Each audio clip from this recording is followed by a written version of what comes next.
अभी हवा में उड़ने वाली बस भी लाने वाला हूँ।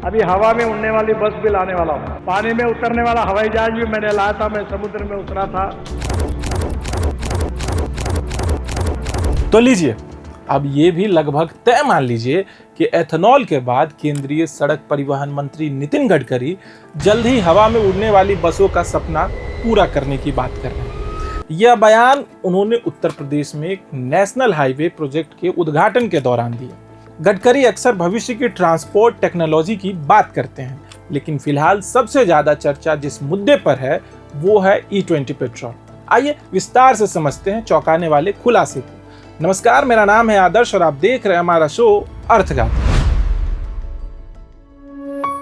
सबसे पहले बात करते हैं E20 पेट्रोल की, जिसे भरवाने से बीजेपी समर्थकों ने भी इनकार कर दिया है। इसकी वजह शायद वो भी जानते हैं। इंडिया टुडे की रिपोर्ट के मुताबिक सी वोटर के सर्वे में 52% एनडीए समर्थकों ने कहा कि वे अपनी गाड़ी में E20 पेट्रोल नहीं भरवाना चाहते। वहीं सिर्फ 18% लोग इसके पक्ष में हैं, जबकि 29% लोग अब भी यह तय नहीं कर पाए कि उन्हें E20 इस्तेमाल करना चाहिए या नहीं। वहीं इसके बाद विपक्षी वोटरों में विरोध और ज्यादा देखने को मिला। 57% विपक्षी समर्थकों ने E20 इस्तेमाल करने से इनकार कर दिया। दूसरी पार्टी के 55% समर्थकों का भी यही राय रही, यानी कुल मिलाकर 55% लोगों ने कहा कि वे E20 पेट्रोल नहीं भरवाना चाहते, जबकि सिर्फ 17% लोग इसके समर्थन में हैं। यह सर्वे ऐसे समय आया जब केंद्रीय मंत्री नितिन गडकरी E20 के आलोचकों को खुली चुनौती दी।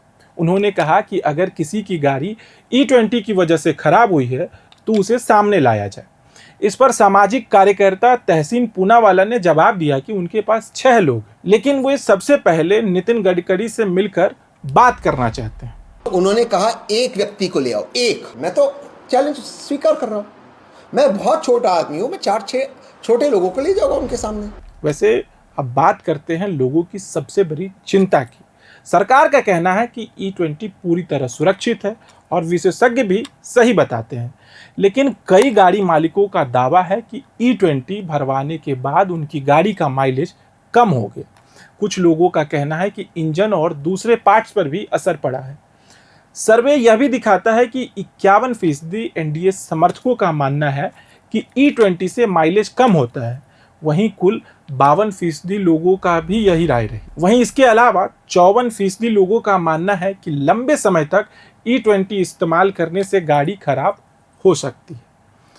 सिर्फ पेट्रोल ही नहीं, सरकार की पूरी E20 नीति पर भी सवाल उठ रहे हैं। सर्वे में 52% लोगों ने इस नीति का विरोध किया। खुद 48% एनडीए समर्थक ने भी कहा कि वे इस नीति से सहमत नहीं हैं। सिर्फ 24% लोगों ने इसका समर्थन किया है। हालांकि लोगों ने सिर्फ विरोध नहीं किया बल्कि एक सुझाव भी दिया। उनका कहना है कि अगर सरकार E20 बेचना चाहती है तो बेचे, लेकिन सामान्य पेट्रोल भी उपलब्ध करानी चाहिए। फैसला ग्राहक को छोड़ दिया जाए, वो अपने अनुसार तेल भरवाएं। 56% लोगों ने E20 को अनिवार्य बनाने का विरोध किया। वहीं 75% लोगों ने कहा कि पेट्रोल पंप पर E20 और सामान्य पेट्रोल दोनों मिलने चाहिए, यानी ग्राहक को अपनी पसंद का पेट्रोल चुनने का अधिकार मिलना चाहिए। कीमत पर भी लोगों की राय साफ रही। 74% लोगों का कहना है कि अगर सरकार E20 को बढ़ावा देना चाहती है तो इसकी कीमत सामान्य पेट्रोल से कम होनी चाहिए। लेकिन दिलचस्प बात यह है कि सिर्फ कीमत कम होने से भी लोगों का भरोसा नहीं बढ़ रहा। जब पूछा गया कि अगर E20 सस्ता हो जाए तो क्या वे इस्तेमाल करेंगे, तो सिर्फ 40% लोगों ने हाँ कहा, जबकि 40% लोगों ने साफ कहा कि वे E20 नहीं भरवाएंगे। सरकार का सबसे बड़ा तर्क है कि E20 से भारत का कच्चा तेल का आयात कम होगा और देश विदेशी तेल पर कम निर्भर होगा।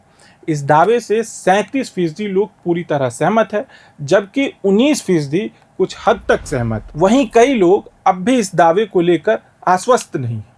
जब लोगों से पूछा गया कि सरकार E20 पर इतना जोर क्यों दे रही है, तो 27% लोगों ने कहा कि इसका मकसद कच्चे तेल का आयात कम करना है।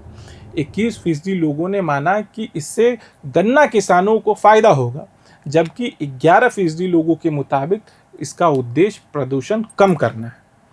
अब आखिर में सर्वे की बात। यह सर्वे 8 और 9 जुलाई के बीच सी वोटरों ने किया। इसमें देश भर के 1641 लोगों ने फ़ोन पर बात की गई। सर्वे में 18 साल या उससे ज़्यादा उम्र के लोगों को शामिल किया गया। नतीजों को देश की आबादी और पिछले चुनावों के वोटिंग पैटर्न के हिसाब से तैयार किया गया। तो सवाल यही है, अगर सरकार E20 को भविष्य का ईंधन मान रही है, लेकिन उसके अपने समर्थकों को एक बड़ा वर्ग भी इसे लेकर आशंकित है यानी कंफ्यूज है, तो क्या सरकार लोगों की चिंताओं को दूर करने के लिए कोई नया कदम उठाएगी या फिर E20 को लेकर यह बहस आगे भी तेज होगी? कमेंट करके जरूर बताएं। फिलहाल के लिए अर्थगाथा में इतना ही। इस खबर को लिखे हैं हमारे साथी अभिषेक पांडे ने। मेरा नाम है आदर्श शिवम। देखते रहिए प्रभात खबर। प्रभातखबर.com, विश्वास वही, रफ्तार नहीं।